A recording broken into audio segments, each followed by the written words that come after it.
Básicamente queremos comentar en el comienzo del programa. El otro tema que está cobrando actualidad en los últimos días es el tema vinculado al Andís, por varias razones. En primer lugar, porque hay movimientos de parte de los damnificados, de los familiares de los discapacitados que siguen reclamando frente a la justicia, incluso con algunas presentaciones colectivas para que se cumpla la ley. Claro.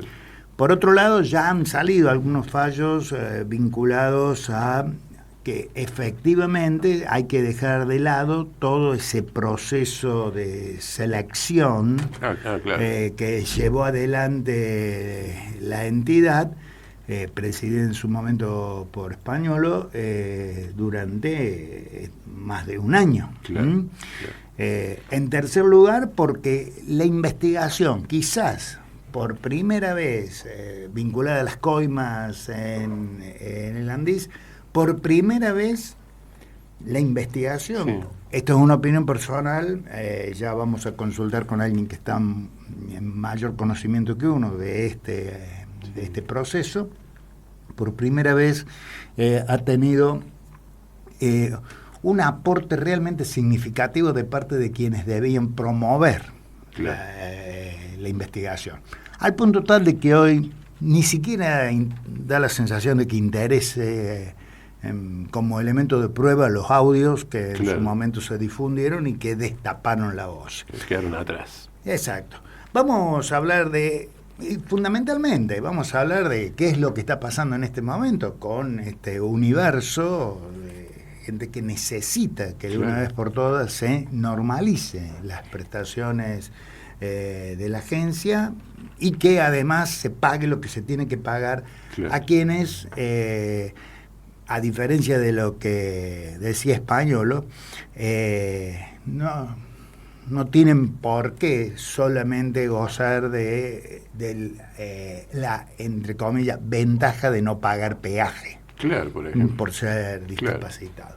Marta Lastra es abogada, es especialista en estos temas. Antes que nada, Marta, muchísimas gracias por atendernos. Muy buenas tardes. ¿Qué tal? Buenas tardes, ¿cómo están? Gracias a ustedes por darle espacio a la temática, a esta forma de vida que en este momento no está atravesando el mejor momento. Bueno, empecemos desde las elecciones hasta acá. ¿Cambió algo? Esto es muy flagrante son los delitos en este momento, me parece. Uh-huh. Me parece que ya hay un nivel de ensañamiento. Pensaba que en un momento yo pensaba, y lo vengo reiterando, en un momento pensaba que se debía a funcionarios inoperantes, un poco de impericia, inoperancia, pero no hay malicia, ensañamiento, odio por parte del gobierno nacional hacia las personas con discapacidad, que ya va más allá de lo inhumano. Aquí detestan, odian a la persona con discapacidad. Es más, sumado a todo lo que ustedes han marcado como introducción, te sumo otra cosa más. Hay préstamos de 200 y pico de miles de millones de pesos otorgados por el BID que ellos dicen que van a ejecutar y le pagaron a empresas de Israel para capacitar al personal de la Agencia Nacional de Discapacidad. 17 millones, 20 millones a personal de afuera para que les diga a los empleados de la Agencia Nacional de Discapacidad lo que ellos vienen haciendo y para lo que ellos están, qué forma. Entonces, estoy encontrando no solamente lo que nos está mostrando el prensa, estamos encontrando una cantidad de acciones que han sido totalmente destinadas a desviar plata de la familia de la discapacidad necesaria, imprescindible, hacia, anda a saber vaya uno a saber qué bolsillos, ¿no? Uh-huh. A ver, hagamos un brevísimo repaso. Una de las primeras medidas que tomó el Andís en su momento fue despedir gente. Estamos hablando, esa gente nunca se la retomó. Luego vino el tema de la virtual persecución del discapacitado que tenía que demostrar su discapacidad, así fuera evidente. Una cacería de brujas de la pensión no contributiva por invalidez laboral. Uh-huh. Es una cacería de brujas, porque lo acusaban de estafador a una persona que cobraba 270.000 pesos y que tenía una situación de salud que le impedía trabajar. Uh-huh. Hubo algunos fallos judiciales que entiendo se me habían planteado como a favor del conjunto. Eso en algún amparo colectivo tenemos una sentencia firme, no sé si habrá quedado firme o no, en un juzgado, creo que de Catamarca, un juzgado federal de Catamarca, que ordenó al Estado Nacional a restablecer las pensiones no contributivas que habían sido suspendidas y o dadas de baja. Bueno, eso es una letra muy pequeña, Andy listo, había que entrar a ver si estaba tu pensión ahí dada de baja, con los sistemas paupérrimos que tiene a nivel de digamos, online, la Agencia Nacional de Discapacidad, había que ver y había que esperar a que en diciembre se restablezcan. No fue inmediato, hay que esperar a diciembre. Existe un accionar en donde estaría cumpliendo con lo que la justicia le ordena. He escuchado ya de casos que las personas te dicen no estoy en el listado, ¿qué tengo que hacer? Y empieza el peregrinar de esa familia que no sabe a dónde ir porque no hay un teléfono, ellos te atienden por mail. Ya. Porque acordate que reitero, han despedido a los empleados de la ANDIS. Muchos de los empleados de la ANDIS estaban en cada una de las provincias recibiendo consultas. Aquí han despedido, creo que han dejado a 3 personas, entre ellas trabajadoras sociales que doy fe de que su trabajo era impecable y le faltaban las horas del día para poder cumplir. Familia y madre, cuidadora directa de personas con discapacidad, no les importó nada. Uno observa como docente también de que hay dificultades muy severas a la hora del pago de, por ejemplo, los acompañantes terapéuticos de la persona discapacitada. ¿Esto se sigue repitiendo?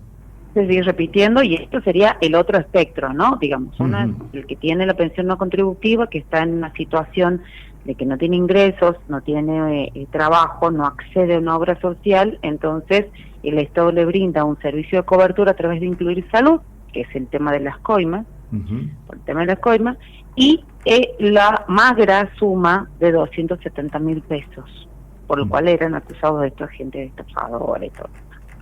Y después tenemos el otro espectro.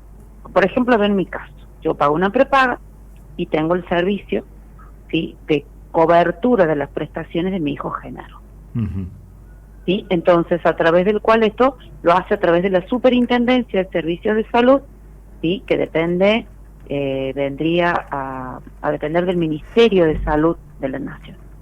Entonces, esa superintendencia va, según un nomenclador, paga las prestaciones que han sido autorizadas a través de las obras sociales o de las empresas de medicina que pagan. Primero hay una demora de 3 a 6 meses en los pagos, ¿sí? Y tenemos un nomenclador cuya última actualización fue en noviembre del año pasado y la actual fue la de 10% más o menos en octubre, más un escalonado que en total sumaba un 35% al mes de diciembre, que se va a ver impactada recién cuando manden la factura en marzo. O sea, la orden de la ley de emergencia en discapacidad era del 70% como piso de aumento del valor del nomenclador. Aumentaron el 35% de manera escalonada, impactarse en marzo del año que viene. Eso por un lado, o sea que, por ejemplo, una psicóloga, una psicopedagoga cobró 12.000 pesos más el 10% en octubre. Y en total más el 35% sería en diciembre, porque no sé bien los numeritos, si era 12, tanto, no me acuerdo cómo llegaba, pero estamos hablando que en diciembre facturaría 12.000 más el 35%. ¿Cuánto sería? 1.200 por 3, estamos hablando de 15.000 pesos, más o menos. Ese es el aumento de 3.000 pesos que han recibido los prestadores individuales.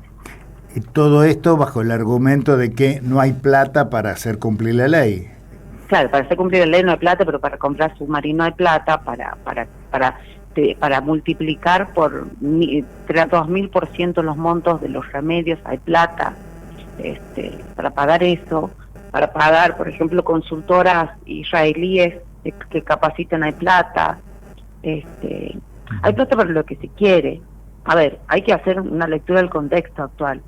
Sí, el gobierno de Milei eligió gobernar con un presupuesto prorrogado, o sea, no hay una ley de presupuesto vigente en este momento. ¿Y esto a qué lo habilita? Ay, no tengo plata. No. Habilita que él discrecionalmente decide en qué va a gastar. Y él decide en qué va a gastar. En la discapacidad no. ¿Qué función han cumplido en este tiempo los estados provinciales? Hoy escuchaba a una actriz, Valentina Fassi, creo que es su nombre. Sí, Valentina Fassi, sí, mamá de un nene. Exacto, que tiene también una situación, también de un hijo con una discapacidad. Con autismo con tiene, autismo, sí, efectivamente, un chico de 17 años, sí.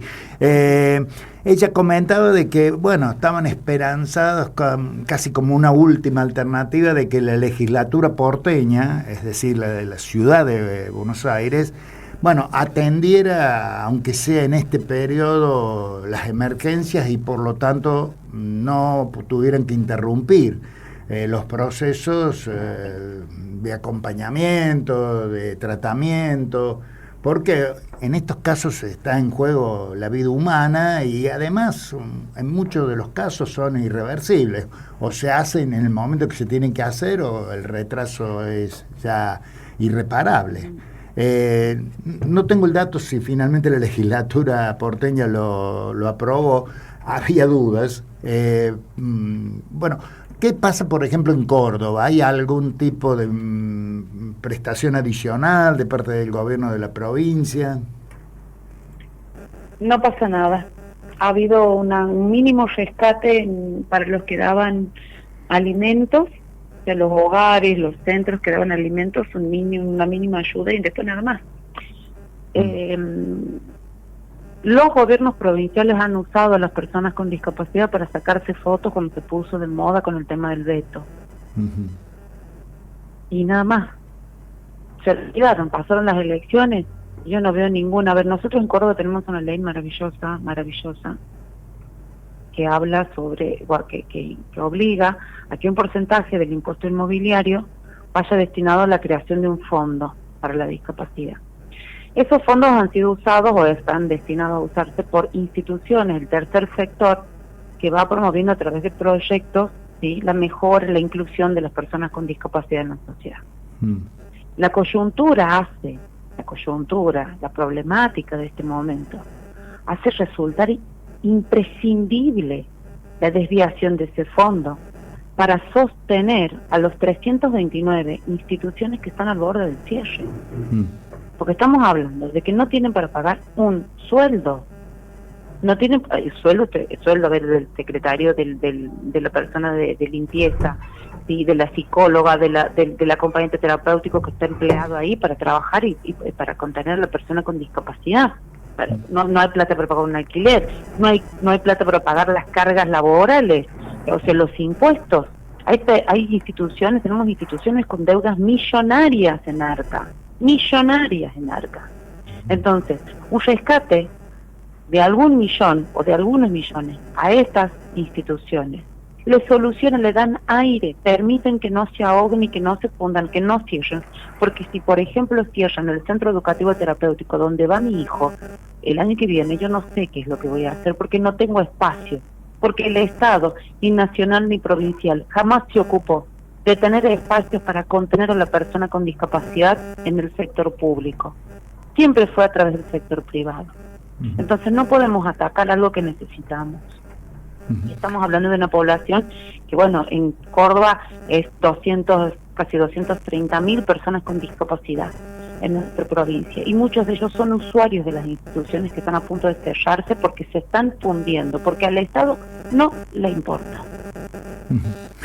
Marta, vamos a seguir en contacto permanente con usted y con toda la gente que está ocupada de esta problemática. Desde ya, muchísimas gracias por estos minutos que le ha dedicado al programa Historias del Presente de la Cooperativa Al Toque de Río Cuarto. Muchísimas gracias. Muchísimas gracias a ustedes, muchísimas gracias por el espacio para poder difundir semejante situación. Y bueno, y espero que nosotros, más allá de esta situación sea, queremos transmitir un mensaje de esperanza. Nosotros no estamos solos, estamos luchando todos juntos y espero poder llegar a un buen resultado. Así que gracias a ustedes. Ojalá sea así. Marta Lastra, abogada, especialista en temas de discapacidad.